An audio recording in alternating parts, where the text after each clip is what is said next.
Voor ons begin wil ek jou vinnig herinner aan al die potgooi-reekse wat ek by betrokke is. Daar's natuurlik klipkouers wat fokus op Afrikaanse entrepreneurs en impakmakers, boerpot wat fokus op die besigheid van landbou, Nostalgooi, my nuutste reeks waar ek gesels met legendes van die Afrikaanse vermaaklikheidsindustrie, mense soos David Kramer, Anton Goosen, Sandra Prinsloo ensovoorts. En dan my 2 nuwe potgooi-reekse, Buscrash wat die Engelse boetie is van klipkouers, en dan Pot of Gold wat gefokus is op die besigheid van mynbou. As jy in Pretoria is, kom maak gerus 'n draai hierop by ons plek in die R21 Corporate Park, genaamd Bouma at 21, waar ons 'n café het, ons het coworking space, ons hierdie raadsaal uit en my atelier is hier. So, as jy is, kom drink gerus 'n koffie en kom sê hallo. Hierdie is 'n potgooi produksie deur nommer 7 Media.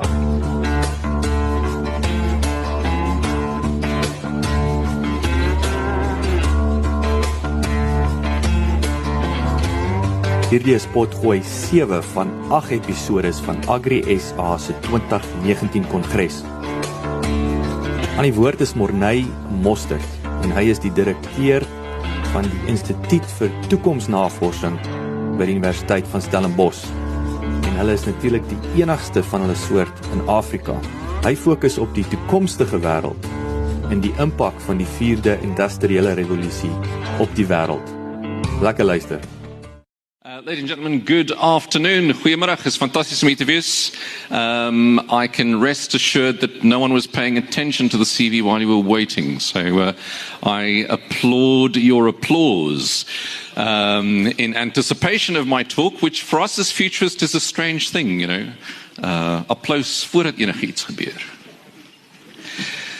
Maar dit dui op 'n vermoë om 'n bietjie oor die toekoms te dink, en dit is waaroor ek vandag gaan gesels. Spesifiek die wêreld van die toekoms, die impak van die vierde industriële rewolusie. Soos julle gehoor het, ons is die enigste instituut van sy aard op die Afrika kontinent wat dink oor die toekoms. En mense sou dink dis 'n bietjie vreemd, nee. Almal sal eintlik 'n bietjie dink oor die toekoms.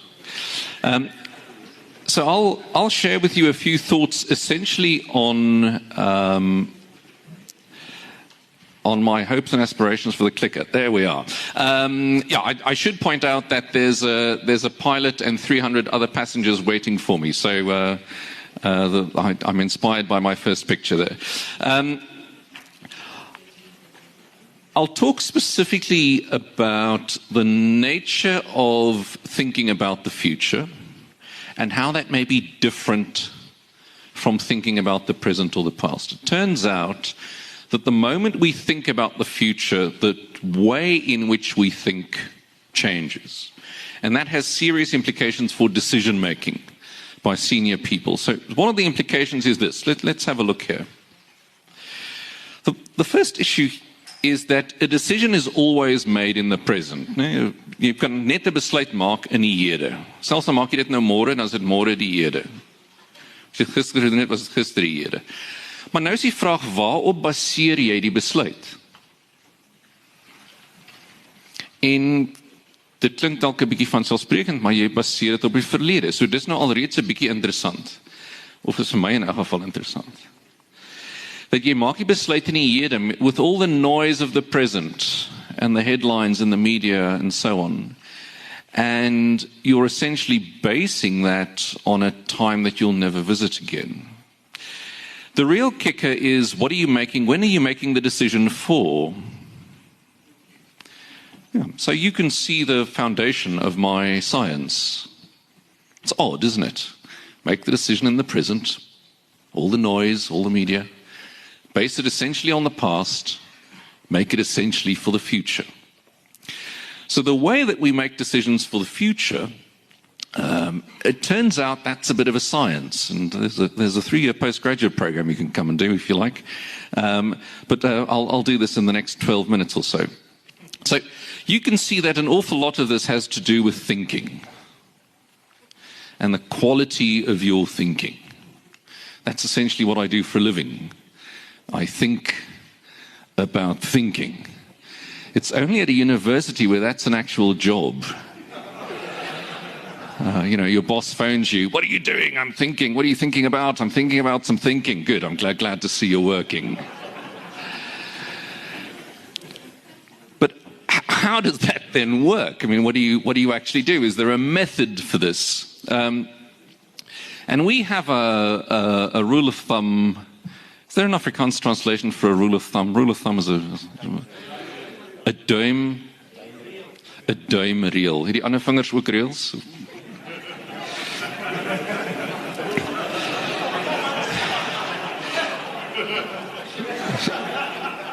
'n Mens kan daarmee onmiddellik die mag van 'n vraag verstaan. En sodra jy 'n vraag begin vra, dan begin jy ondersoekend dink oor die toekoms. En ons sê byvoorbeeld dat as jy begin vra oor die toekoms, dan verander die toekoms. As jy nie vra oor die toekoms nie, wat dan met jou gebeur, is jy eindig in iemand anders se toekoms op. Want iemand anders het vrae gevra oor die toekoms, terwyl dit vir jou die hede was. So ons het so 'n duimreël, a rule of thumb, that says you should spend about 20% of your intellectual energy on the past, and about 30% on the present, and at least 50% on what hasn't happened yet. What hasn't happened yet. And so, of course, the past is important. It's undeniably important. On that 20%, we have a little acronym that we call OPATCH, sort of quick abbreviation. The O is for origins. It turns out the origins of things stick around into the future quite a bit. So if you think about your origins, the origins of your farm or your business or origins of South Africa, whenever you think that was. It turns out that just doesn't go away the moment new technology arrives. The P is for patterns. How do we typically do things? The A is for attitudes. How do we approach this thing? The T is for traditions. You'll see in political decision making, for example, these elements are critically important. The C is for culture and the H is for habit. Habit. And it turns out, well, let's think about that for a moment. I do this for a living, as I warned you. So you think about, what is a habit? Well, one way to think about a habit is that it's something you do without thinking. So if you accept my idea that the habit is something you do without thinking, well then, what is a thinking habit? Well, that means that you think that you're thinking, but you're not really thinking, you're just copying outdated thinking. And then we say, spend 30% of your intellectual time on what's going on right now. And that's sometimes not difficult to do because the media pushes things in your way. But what we say is you need to look at the present in what we call a transdisciplinary way. In other words, beyond your own discipline. Beyond your own discipline. That's a really important element because if you look at how the technology is developed, you know, the guys who invented search, like Google and Yahoo, remember Yahoo? Neither can they. They were not the guys who won in the social media game. And the social media game are not the guys who won in the messaging game. And the messaging guys didn't win in the pay game. In other words, it's important to think beyond your own industry to understand who's coming for you and who you need to compete against. And then at least 50% of your intellectual energy on what hasn't happened yet. Two key things here. What could happen, what should happen. What could happen, what should happen. If you think I'm making it all up, that's not true. I'm only making up some of it. Most of it is the foundation, has the foundation of some very solid research. Here's an article based on 70 large listed organizations, and they were studied over many years, and the conclusion is what you might expect. Organizations that look at the future consistently outperform organizations that don't look at the future. Surprise. But if you didn't find it surprising, then I'd like to ask, is there anywhere in your Outlook diary in the next 10 days that says thinking about the future? Because that's what this article implies. Leaders who think about the future of their organizations. I don't mean leaders who worry about the future. That's not the same thing. Leaders who think about the future outperform consistently those that don't. So the first principle of futures, and this is a little bit disconcerting, is that you can't predict the future. So you might say, my word, why have an entire institute dedicated to futures thinking if the first thing you're saying is you can't predict it? Well, that's a relief. It's a relief that you can't predict the future, because it means you can design it. And if you don't, someone else will.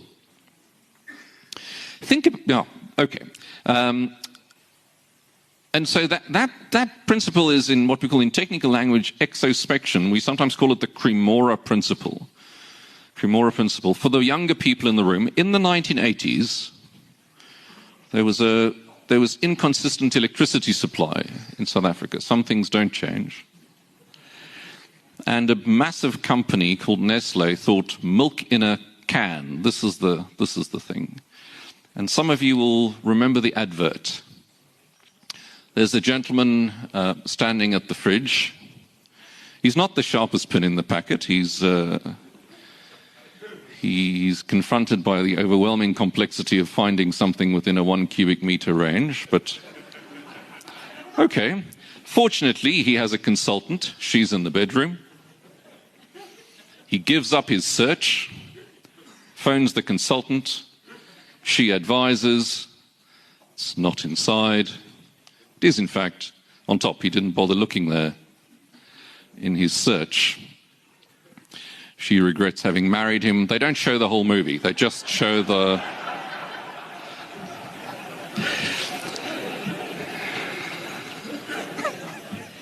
To be continued.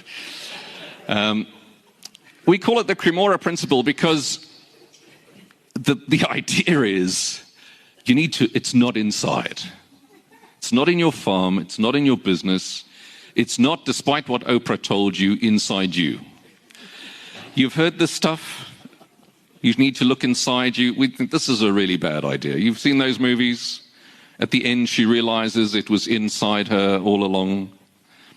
Unless we're discussing indigestion or something, that's unlikely to be the place you're going to find the truth, in our view.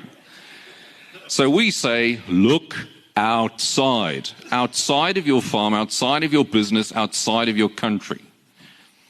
As the economists will tell you, you don't get FDI, foreign direct investment, from looking inside yourself. Or from even believe. You've heard you need to believe in yourself. We think this is really bad advice. I don't mean you could... I'll explain why this is the case. It's simple mathematics. You've heard a lot of this you hear in the sort of the like TV chat shows kind of program. You know, it starts with you. You've heard that. That is extremely unlikely. Let me give you a mathematical reason for this. I'm going to give you a multiple choice question. Which one of the following two options is more probable? Option A, it starts with you. Option B, it starts with any of the other 7.7 billion people on the planet. Which one is more probable? So I'm not saying it can't start with you, so don't look at me in that tone of voice. I'm just saying it's extraordinarily unlikely. So look on the outside, because it's going to come from the outside. Disruption to banking will not come from banking. Disruption to farming is unlikely to come from farming. So what I did here is I thought about thinking a little bit one Thursday afternoon, and in the academic world, you know that you've achieved a high level when you can take your field and divide it into three things. This is a sign that you've given some serious thought to this. A lot of people like the triangle. I've gone for the three-legged one here. I hope you can appreciate it. So my argument here is how do you change your thinking? So you hear all this stuff, right? You need new thinking. So you get to your computer, it's Tuesday, go, okay, new thinking. What does that mean? So our view is you can either change the content of your thinking, that is, what are you thinking about? The 5 most frightening words for a man. Perhaps I should just clarify here on behalf of my own gender that when he says nothing, it is the truth. He's not hiding stuff. Yes, let it come out right here at this conference right now. He's not lying. Men have the ability to think about nothing. Plus the things you're actually thinking about, you'd rather not say. So what are you thinking about? You can change the content, you can change the method, that's how are you thinking about it, and you're changing the level. At what level are you thinking? Are you thinking at day-to-day operational level, or are you thinking at a strategic level here? And so one of those strategic levels, of course, are the global goals. And in preparation for this, I tried to think which of these 7 Sustainable Development Goals of the United Nations is most suitable for this conference. And I must sadly report that I had circles, and then I had a rating scale, like which most, and then I discussed it with someone else, and then they said I had it all wrong. And it's the truth, because they're all relevant. And that just places this industry, again, just so centrally in the future of the world. It is really essential and touches everything, but I suppose you knew that, having looked inside yourself. So let's talk a little bit about the 4th industrial revolution. So if we say it's the 4th revolution, what were the other 3? You've heard an earlier speaker, so I'll just go through this very quickly. There have been at least 4, sort of in recent history. The first was water and steam. I mean, it seems difficult to believe that people before 1784 didn't have tea, but it turns out this is a massive discovery. Turns out when you heat up water, you can produce steam, and that can create all kinds of mechanical production. About 100 years after that, we discovered electricity. Yeah, in some countries we're still looking for it, but at least the rest of the world has found it, and this changed. So what we mean by an industrial revolution is the whole operating system of the industry is changing. The third one was electronics, essentially the computer, the microprocessor. And now we're in this era of the so-called 4th industrial revolution. And what does that mean? The biggest thing it means is that devices are having discussions with each other without your interference. The devices are chatting. That's the 4th industrial revolution. So it's called the Internet of Things. And it's essentially the idea that everything talks to everything else. And you don't even have to be involved. Yeah? Your phone talks to your car, talks to your mother-in-law's hairdryer, and so on. You can see the potential of the 4th industrial revolution. Opens up many opportunities. So that's where we are now. And what's starting to happen is the line between what a human is and what a machine is blurring. Yeah? So this is really interesting. Let me give you another second multiple choice option, because the way you answer this question will have a big impact on how you're going to behave in the 4th industrial revolution. Which one of the following 2 statements is an insult, and which one is a compliment? Which one is an insult? Which one is a compliment? Right. Statement 1: that guy is a machine. Compliment or insult? Option number 2: that's your imagination. Compliment or insult? Now, of course, I was being a little bit deliberate. In Afrikaans, daar's 'n goeie uitdrukking, jy sê hy's 'n eyster. Maar dit was Einstein wat gesê het die ware teken van intelligensie is eintlik verbeeldingrijkheid. Verbeeldingrijkheid. Nou, 'n eyster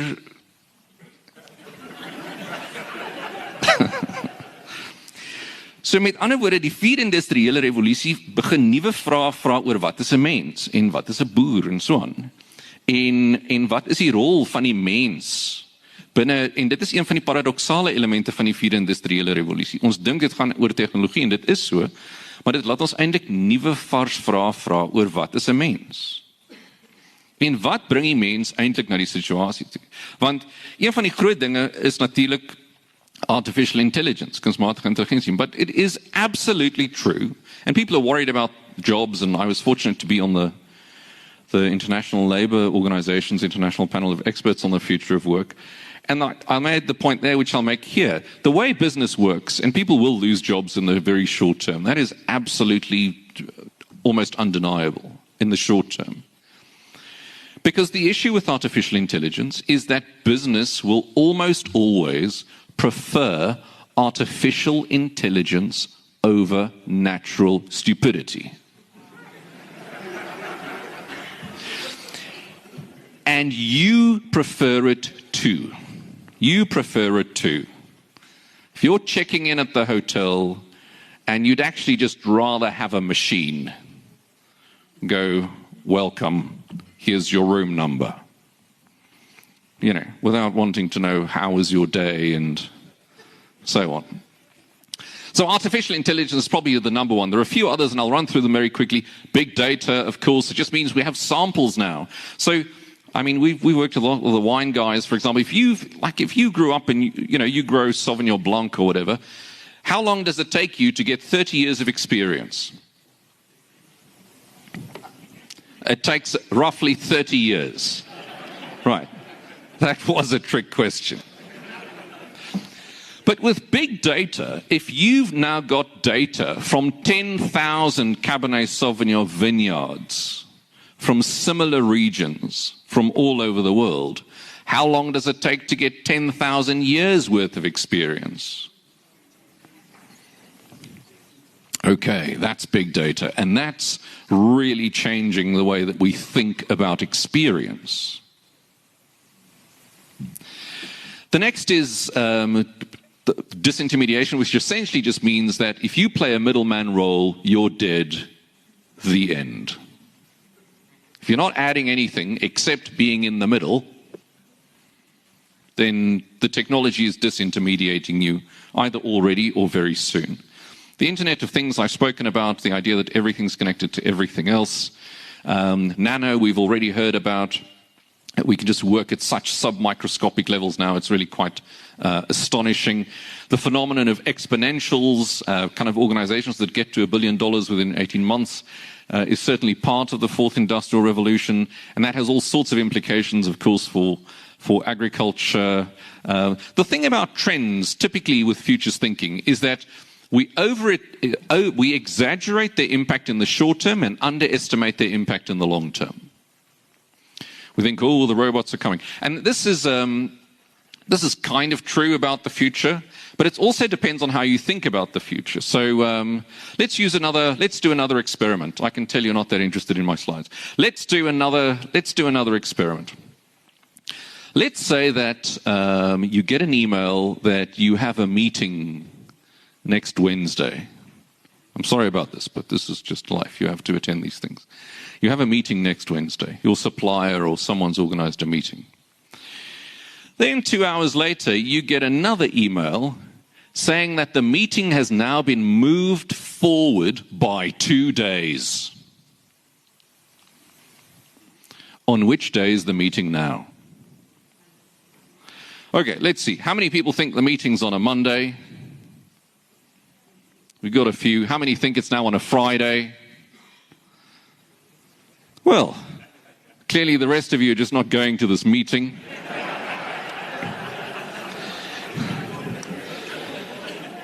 But what we can deduce is that time is not universal for our species. And it wreaks havoc with the way that we make decisions. Sure, my time's almost up.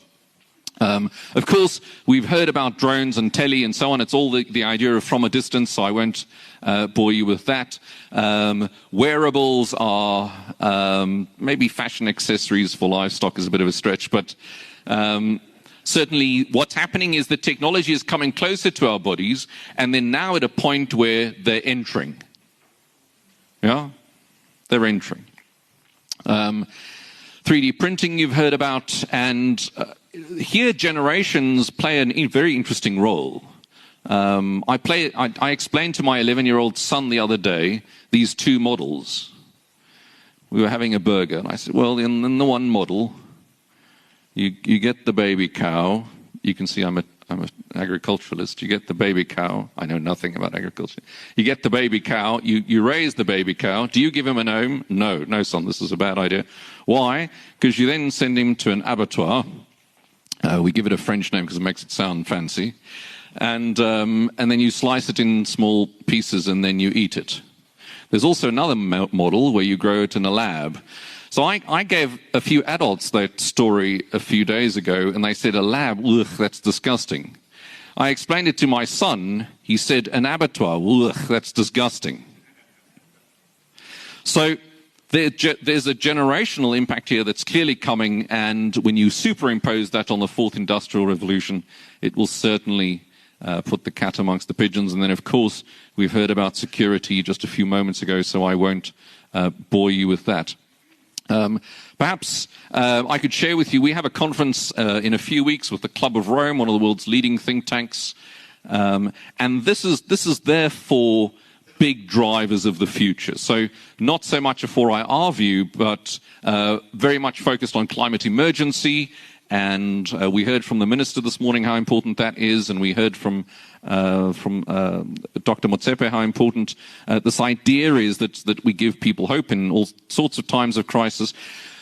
They're working on reframing and reclaiming economics so that we can measure well-being for people beyond GDP, new emerging civilizations. How will we collaborate when borders are becoming unclear and xenophobia as a global threat? And how can we rethink access to finance? So I thought I'd just share that with you, just so you can see what some of the guys who think about the future of humanity are keeping themselves busy with. So, colleagues, I'll conclude with the thoughts that you can hear our argument. Our argument is that, I'm almost there, if you'd give me just one more slide, I would appreciate that.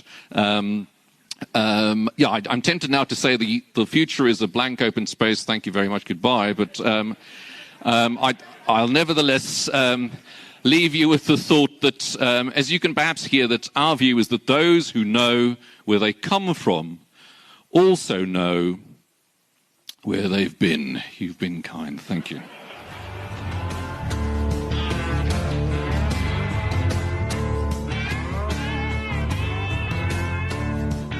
As jy gehou het van die potgooi, deel dit asseblief met vriende en familie.